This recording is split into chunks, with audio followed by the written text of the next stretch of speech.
All right. Welcome back, everybody. Ready for another deep dive? Definitely. Today, we're taking a look at Brighton against Brentford. Yeah. It finished 0-0. Yep. But as anyone who watched it will know, or even anyone who just looked at the stats, that was not a boring match. Not at all. Plenty happened. Yeah. So we're going to break it down, talk about what went on, some of the key moments, and and take it from there. I think it's interesting how the game starts. Okay. It almost sort of foreshadows the rest of the match in a way. Oh, like yeah. the early excitement, the almost goals. Yeah. And then the way it sort of fizzles out a bit. Oh, okay. Interesting. But yeah, let's start at the beginning then. start at the beginning. 4 minutes in. Yeah. We've got Julio Enciso, Mm-hmm. his first league start for Brighton, First start. Yeah. and he almost scored. Gets a really good chance. Yeah, he had a great run, got himself into a good position, got a clean shot off, hits the post. Just hits the post. I mean, so What a way to announce yourself, though. exactly. Like, wow, this guy's the real deal. Almost a dream start. Yeah, almost a dream start. But it also kind of comes off a bit of a mistake by Brentford's keeper. Yeah, Mark Flecken. Yeah. Sort of fumbled it. And a bit of a howler there. Yeah, which led to the chance. Yeah, exactly. But to be fair to Flecken, he had a really good game otherwise. Oh, he recovered. Yeah. Yeah, made some crucial saves. Crucial saves. Yeah, absolutely. Kept Brentford in it at times. Really good recovery. Yeah, bit of redemption there. Yeah. And speaking of things that could have changed the game early on, that disallowed goal for Brentford, Oh, yeah. Ioane Wissa, Yeah, it looked like he was onside, didn't it? it did to me live. Yeah. And even on the replays. Even on the replays, it was close. It was really close, yeah. But VAR stepped in. Yeah. And it was offside. Tiny margin. Tiny. But yeah, I mean, these are the times that we live in now. This is the game we know and love. Yep. Technology having a real impact. Yeah. And it can be frustrating for the players. Oh, definite. For the fans as well. Yeah, especially when it's that close. Yeah, exactly. You're celebrating and then suddenly the joy gets sucked out of the stadium. Yeah, absolutely. So, yeah, it was a close one. It was a close one. And I think Brentford have had a few of those go against them this season. They have, yeah. So it must be extra frustrating. Yeah, especially as they were the away team. Yeah. Anyway, aside from that, there was a real battle going on in midfield. Yeah, a real midfield battle. Brighton's Bruggen Yeah. and Matt O'Reilly. Both had good games, I thought. Yeah, they were both pulling the strings a little bit, weren't they? Yeah. Creating some chances. Yeah. Brighton kind of coming close through those two quite a bit. Yeah, they were unlucky not to score. And again, Flecken made some big saves. Yeah. Denied them a few times. Yeah. He was definitely in good form after that early mistake. He was. Yeah. Absolutely.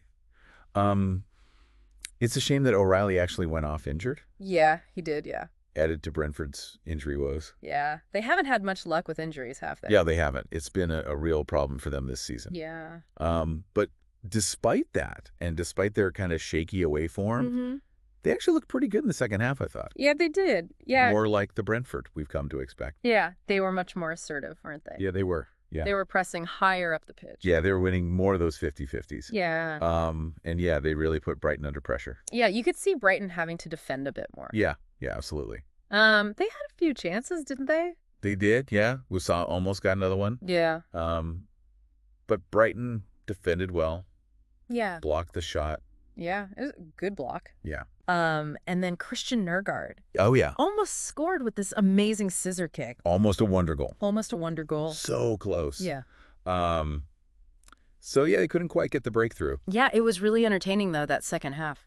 Oh, it was, yeah. A lot of end-to-end stuff. It was, yeah. Real excitement. Yeah, it's funny how a game that finishes 0-0 can still be so exciting. It is, yeah. And I think it's a testament to both teams, really. Yeah. That they created so many chances. Yeah. But also that neither of them could take those chances. Yeah. Maybe a draw was the fair result in the end. Maybe. Yeah. But yeah, the atmosphere is great, I thought. Oh, yeah. The crowd were really into it. Yeah. And then, of course, you had the fog rolling in. Oh, yeah, the fog. Which always adds a bit of drama. It does, yeah. And then some Brighton fans actually left early.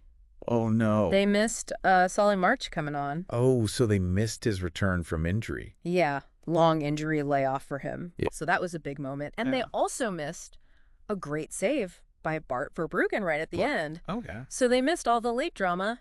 They really did. Should have stayed till the end. Yeah, should have stayed till the end. That's the lesson there. That is the lesson, yeah. But yeah, so final whistle blows, 0-0. Yep.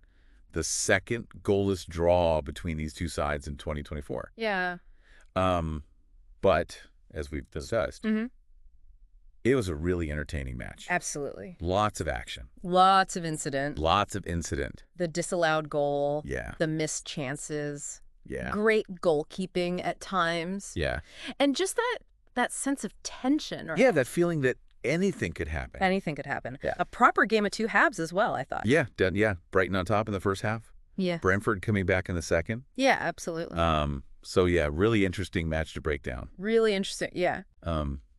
So what do we make of it? Well, I think for Brighton, Yeah. they'll probably see it as missed opportunity. Yeah. They were at home. Yeah. They had the better of the first half. Yeah. Could have gone a couple of goals up, maybe. Yeah, they could have. But Brentford, to be fair, them defended well. They did, yeah. And then, like we said, they had that really good second half. Yeah.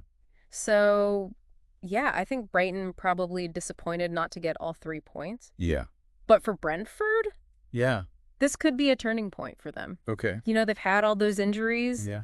They have not been great away from home this season. No, they haven't, no. But to go to a team like Brighton, Yeah. who are flying high, and to put in a performance like that, especially in that second half, Yeah. that's got to give them confidence. Yeah, absolutely. That's got to give them belief that they can turn things around. So what you're saying is don't be surprised if Brentford go on a little bit of a run now. Don't be surprised at all. Okay. I wouldn't be surprised. All right. They've got the quality. They've got the manager. Yeah. They've just been missing that little bit of luck and that little bit of confidence. Yeah. And maybe this performance gives them that.